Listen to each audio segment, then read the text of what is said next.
Welcome to the No Quit Living podcast, where we aim to inspire and motivate people to never give up on themselves or their dreams. We will chat with highly successful people from all walks of life and discuss what motivates and drives them to successfully attack life head on and never give up. Welcome to episode number 78 of the No Quit Living podcast. I'm your host, Christopher J. Worth, and today's theme of the day is inspired. Our quote of the day comes to us from Sam Mendes. I want to inspire and be inspired.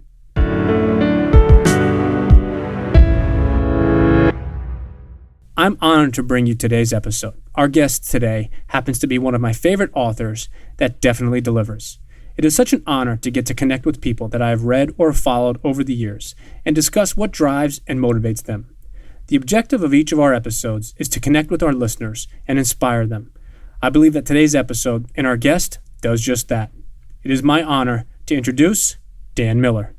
Dan, I'd like to welcome you to the No Quit Living podcast. Well, thank you. Hey, I'm delighted to be your guest today. Appreciate you being here. The first question we ask everybody is, are you ready to make it happen? Yes, indeed. Let's make it happen. Awesome. That's the plan. So the number one objective of our show is to both motivate and inspire our listeners to never give up. I was curious if you had either a story about perseverance or perhaps a challenging time that tested you, but you kept on going and didn't quit. Well, let me make a list of those times. Yeah. It's funny you asked that because we hear a lot about persistence being the only thing, just persist. Well, I'm an entrepreneur, and, I believe that there are times when you need to just quit. You need to just cut a trail.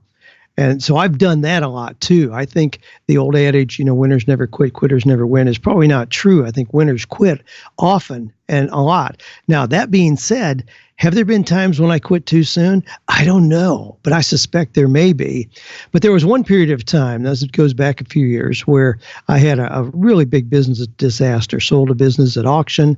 I thought I would at least crawl out with a shirt on my back, and it turned out they took my shirt, my socks, and my underpants as well. I had deep, deep debt. And I thought, well, hey, I'm a big boy. I made this mess. I'll figure out a way to get out of it. I had about $430,000 in debt. And I thought, I'll figure this out. A couple years, I'll knock it out on the side and be back in the game. It took me a lot longer than that. I almost cringe to say because I don't want to discourage anybody, but it took me 12 years to unravel the mess that I had created there with IRS and all that. So, and during that time, there were times when my wife really, I think, kind of lost hope because in terms of us ever having the kind of house that we wanted again, because we were just in little rentals. I mean, we couldn't own anything during that time. I had IRS liens, long as your arm. And I don't think she had the real confidence we would ever see the light of day again. But I did. And I'm just, I'm the kind of guy, I'm seeing a light at the end of the rainbow no matter what. And so I just kept at it. I would cut out pictures of magazines of the kind of house we wanted and put them on the refrigerator. I said, honey, this is what we're going to be living in, one of these days. Well, 12 years, and I got that mess unraveled, and things turned around, and we started on kind of a new path, and it's been pretty successful, so it's been a lot of fun. But, man, you talk about being persistent when you really want to give up. Yeah, I've experienced that. Well, I appreciate you sharing that. And I was curious, Dan, was there something in particular that you read or watched, or maybe there were a couple things that helped you along the way during those tough times? Boy, that's a big, big part of what happened during that time. The IRS took everything from us, including our cars, house, the whole deal. So I borrowed a car from a friend of mine. It was a 1978 Mercury Zephyr wagon. Now, it was a bucket of bolts, used about a quart of oil every 100 miles. The windows didn't work. I had to stick them in the tracks so they didn't go down. The radio didn't work. Air conditioning didn't work. And I knew that I was a setting duck to have negative thoughts just compound. But I also knew that if I force-fed my brain with positive, clean, pure, inspiring material, that would grow, take root and grow as well. So I carried with me a little battery-operated cassette player. And I just force fed my brain. I was doing commission only sales. I mean, just on the street all day long. And so every minute I was in my car, I was listening to, Zig Ziglar and Jim Rohn and Norman Vincent Peele and Brian Tracy and those old masters of achievement. I was listening to those guys and developed a pattern where I would spend at least 2 hours a day, which I've continued now many years later, continued that pattern as well. 2 hours a day of just force feed my brain that kind of material. I think that played a big, big part in me not getting discouraged and not losing hope, continuing to push day after day after day. Well, that's quite a story. I don't want to date you in any way, but I was born in 1978, so maybe that shows how we're different in age. We are probably different in age. Yep, and the car wasn't new then, believe me. Well, I appreciate you sharing that story because I think that's the big thing about our show is that we all encounter different obstacles, and that's the best part about our show is not any one situation is identical. But at the end of the day, and at the end and the beginning of that struggle, you have two choices. Either you give up or you keep going. And you talk about 12 years and fighting through, and I really appreciate you sharing that and being very candid with us. Well, thanks. Yeah. If it inspires somebody else, fantastic. And the funny thing is, I wouldn't go back and change that. That period of time forced me to look at new ways to run businesses, to create income. And I think I would have missed some of those things if I hadn't been in that position. I would have been trucking along thinking that the only way to grow a business is get bigger buildings and have more employees. Well, today, I don't have any building that somebody can come to, and I don't have any employees, and things are working pretty well. So I discovered some things I probably would have missed had I not gone through that. It's interesting that you share that because I think that's a tough part, but also in some ways an unbelievably valuable part of life is a lot of times you want to change some of those situations, whether you had a terrible week or a terrible day or a terrible month during those 12 years. But the reality is if you changed it, you wouldn't have learned as much as you did. So I'm glad that you mentioned it. And that's part of the concept of persistency is there's nothing that's all good or all bad, but together combined, it's what makes you get through the end of that struggle. And it's what keeps life interesting. Definitely. If you had to define yourself in one word, what would that word be? Oh, define myself in one word? Inspired. That's the first time someone's answered that one. All right. I like it. So speaking of books, I have to tell you that your book, 48 Days Until the Work You Love, is a great book that I've read many times. And I was curious, where did that book originate? What's the reasoning behind 48 Days? 48 days? Well, the material started as a Sunday school class. I had no intention of being an author, speaker, coach. I was just simply doing a service in my church. They asked if I would lead a class helping people through those transitions. I said, sure. So I was just creating material a week ahead of time just to kind of share with them. But it helped me really walk through those transitions with people. And what I found, Chris, is it was interesting because I thought I'd have, somebody who couldn't figure out what to major in college in, or the kid who just lost his job at Burger King show up. When we opened that class as a Sunday school, I had chiropractors, engineers, pastors, physicians, accountants. People were saying, yeah, everybody sees me as successful, but I'm not sure I'm on the right track. So it really helped me dig deeply into that content. And that's why the content as it developed was really real life situations more than just me sitting in our cubicle thinking up something to write. The 48, here's where that came from. I would work with somebody and they said, man, my life really sucks. We would figure out, you need to move into this. Here's an open door for you. Move into this. Things are going to be a lot better. And I'd run into them 2 years later and they hadn't done anything. I'm like, what's up with that? Well, I'm waiting, till I get my degree. I'm waiting until the kids get out of high school. I'm waiting until we pay off our debt. And I thought, this is nuts. If you wait till all the lights are green, you never make any change at all. And I thought there's got to be a timeline. And this was back when 48 Hours was becoming popular as a TV show. And I thought, that's an odd number. It's not 30, 60, 90, something that we're really used to that we just ignore. 48. I said, what if we just try that? And I did it just as a lark. I mean, it's just one of those marketing things. I thought, what if I just tried 48 days? I think it's enough time to assess where you are, get the advice and opinion of other people, Go a little bit deeper in the alternatives that you have. Choose one and act. I think it's enough time to do that. And no matter what kind of decision you're faced with. And when I did that, when I put 48 days ahead of that, I mean, my material was career life planning 101. I even had 30 days to the work you love at one time. When I put 48, it was like somebody threw gasoline on my business. People lined up saying, you mean I really can change my life in 48 days? And my answer has always been, yes, you can, if you create a plan and act on it. That's the important part, is if you create a plan, and the last part is act on it. And that's something we talk about quite often on our show, is the importance of action. And I think a lot of people, maybe it's paralysis by analysis, but action, I think, is sometimes the best strategy. And you could have a okay plan, but if you put a massive amount of action, I think you're going to be successful, as opposed to having the best plan in the world, but taking zero action is going to yield no results whatsoever. You're so right. I've always been enamored with the symbolism of eagles, and we've got different sculpted eagles here in my property. And at the base of one of those, we've got dream, plan, act. A lot of people have dreams. I hear about that all the time. Then maybe they move into a plan. But you're right, without action, nothing changes. A lot of people get stuck in just accumulated knowledge. They think, well, if I go to 7 seminars this year, my life is going to change. Yeah, not at all. You have to move from knowledge to application and action. You always have to get back to action.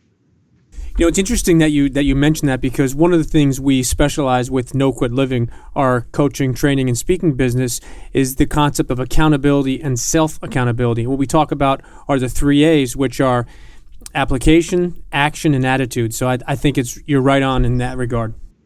Yep. Got to move it. So I wanted to ask you, Dan, as we all know, life is incredibly challenging, and we each have our own obstacles. What motivates you and inspires you each day to keep on going?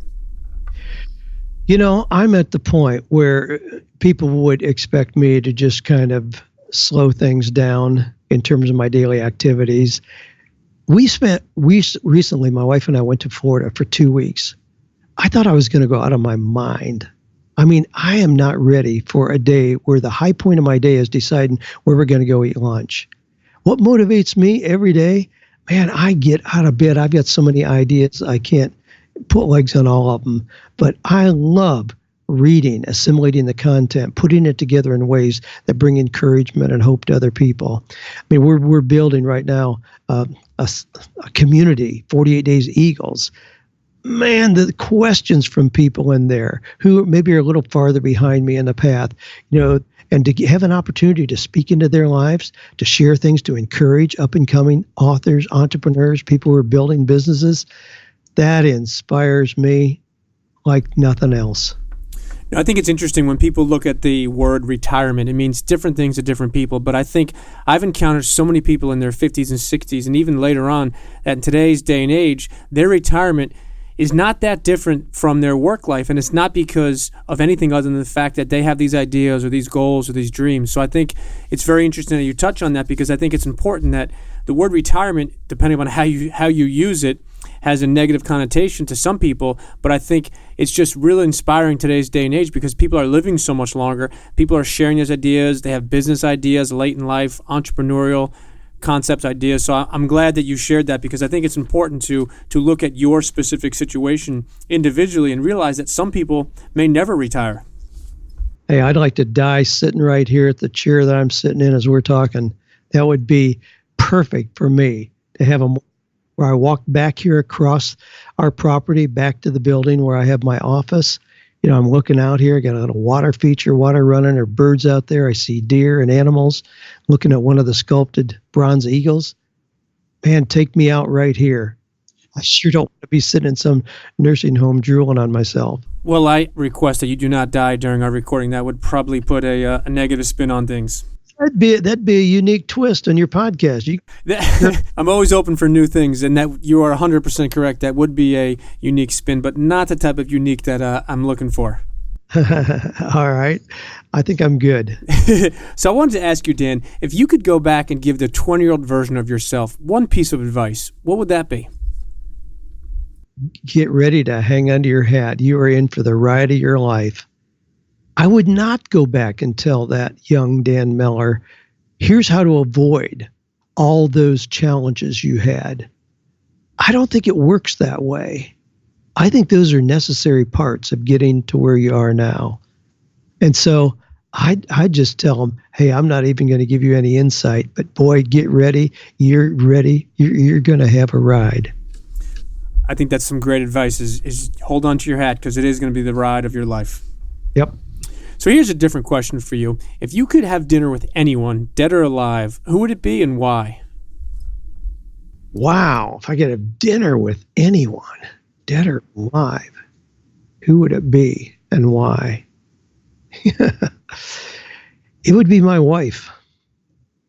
Now, obviously, I have the privilege of having dinner with her lots and lots of times. There's nobody in the world that I would rather sit down with and spend time with. She's my greatest sounding board, my greatest coach, my greatest balance for the ideas that I have. She has such a history with me. She knows my weak points and things where I'm going to get carried away. She's the best person in the world I know of to sit down and have dinner with. You are the first person that has been interviewed on our podcast. I believe we're 75 interviews in to say their spouse. So that is pretty interesting. That's one of the best parts about doing these shows is you always learn different things about different people. But I think that's amazing, and it's incredible the relationship that you guys have, and especially going back to your struggle you mentioned during those 12 years. And I just think it's commendable for the two of you for not only sticking it out, but also creating the life that you guys wanted. Well, thanks. That's one of the privileges we have at this point. You know, there are a lot of people who can give business advice, career advice, and all that. But one of my unique advantages at this point is people are asking us, how have you guys created the life that you're able to live? That's what intrigues them more than anything. So that gives us a unique kind of vantage point. Yeah, we're just right on top of our 50th wedding anniversary. So we've got some years of experience there, and we're delighted to share the experiences as we have been so blessed by them. Well, let me hopefully be the first person to wish you a early happy 50th anniversary. Oh, thanks. We made a big deal out of 48th anniversary because 48 has been such a significant number in our life. So we had a big party. We booked the local country club here, and we had music and all kinds of fancy things, and invited friends who have walked with us over the years, people like Michael and Gail Hyatt and David and Sharon Ramsey and lots of other people. But we really blew it out at 48. We're going to be a little more subdued at 50, just to have our kids and grandkids around. Well, that's awesome. And I think it's unique because, as you mentioned, that number 48 is so special to not only you personally, but also your business as well. Yeah. Yep. We've really leveraged that well. Wanted to ask you, if you could magically snap your fingers and improve one thing or one attribute that you have, what would that be? The ability to speak Spanish. Every year I have some new area of learning, be that, one year I studied hostas, one year I studied astronomy, and one year I studied Spanish. Golly, I didn't do well in that at all. And it frustrates me because we have lots of people around, our yard guys and people we have doing projects around here. And of course, a lot of people in the community, and my favorite restaurants are Mexican. And it just frustrates me that I didn't have more success in that area. If I could magically snap my fingers, that would be muy bueno. I don't speak Spanish myself, so I can't help in that regard. All right. Wanted to ask you, Dan, if there's anything exciting that you're working on or something coming out that you'd like to tell our listeners about. One of the most exciting things I'm doing right now is building the 48 Days Eagles community. Now, this is one of those communities where it's just people coming together who have the same mindset. They know there's more. They know there are things they want to develop. And what I find is when you give people a chance to connect together, they so readily share ideas and resources. Everybody celebrates each other's success. It's just magical to watch it happen. I've been doing personal coaching for years, and that's very gratifying. But to get people together where they can really celebrate each other's success adds another element to that. So that's something I'm really excited about right now. We're growing that every day. I'm welcoming new people in, giving everybody a free 48 Days Eagles t-shirt. We're having a lot of fun with that.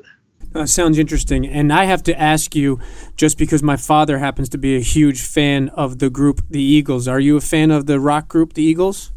You better believe it. Saw me in person here a couple years ago. Dave Ramsey booked a box section up high in Bridgestone Arena here in Nashville. So we had about 25 of us up there, catered meals and everything. Oh, it was a night to remember. Absolutely. That's awesome. My parents have seen them many times, and I'll definitely have to pass that story along to him. Wow. There's no song like Hotel California, baby. Before we let you go, Dan, I wanted to ask if you maybe have some parting words you'd like to give to our listeners. Well, one of the things that, I'd like to pass on, it's never too late to have a new beginning. I talk to people who are 27 years old and say, oh my gosh, I majored in the wrong thing in college, I'm screwed. And the implication is now I have to just kind of limp along, into the grave. Are you kidding me? I mean, you aren't even old enough to ask good questions yet. You can change 8 times from there. But I yesterday had a gentleman who's 64. He says, is it too late for me to change careers? I'm like, heavens no. The kind of things, here's why that's important.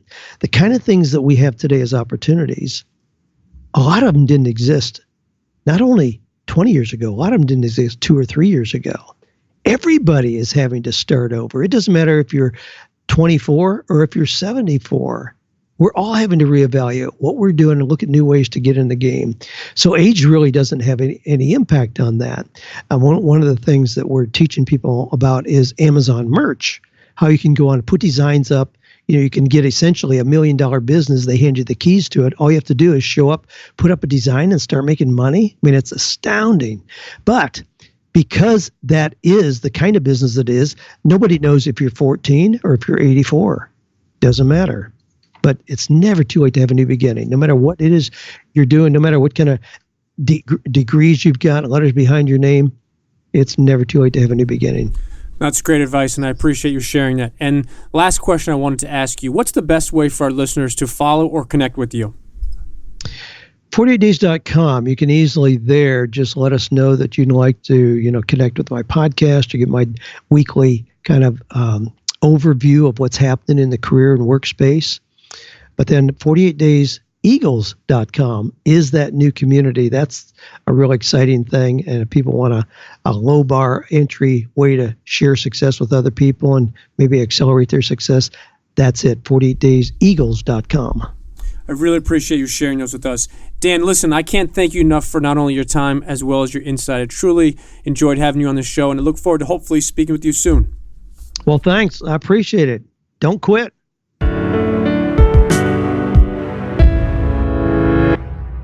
To sum up today's episode and our theme of the day, Inspire, Dan definitely delivered and then some. With his initial story about being over $400,000 in debt and taking 12 years to recover, when he easily could have quit, Dan didn't. Instead, he buckled down and got after it. He even spoke about how his wife had lost hope, but in the end they stayed together, persevered, loved, and worked extremely hard. As a best-selling author and incredible speaker, Dan shared how today he still spends at least 2 hours on personal development and how and why it is so important to never stop learning or growing. Dan spoke about 3 words: dream, plan, and act. He spoke about knowledge being great, but action and application are number 1. In his closing remarks, Dan spoke about how today we have opportunities that didn't exist even 2 years ago, and how it is never too late to have a new beginning. Our call to action is very specific. It's not too late. No matter where you are today and how close you are or aren't to accomplishing your goals, don't stop. Stay focused, determined, and disciplined in the action you need to take towards not only accomplishing your goals, but exceeding your goals as you go for your greatness. And lastly, to our listeners, thank you. We truly appreciate your time, and we hope our episodes inspire you to keep on attacking life and never giving up. To quote Dr. Norman Vincent Peele, it's always too early to quit.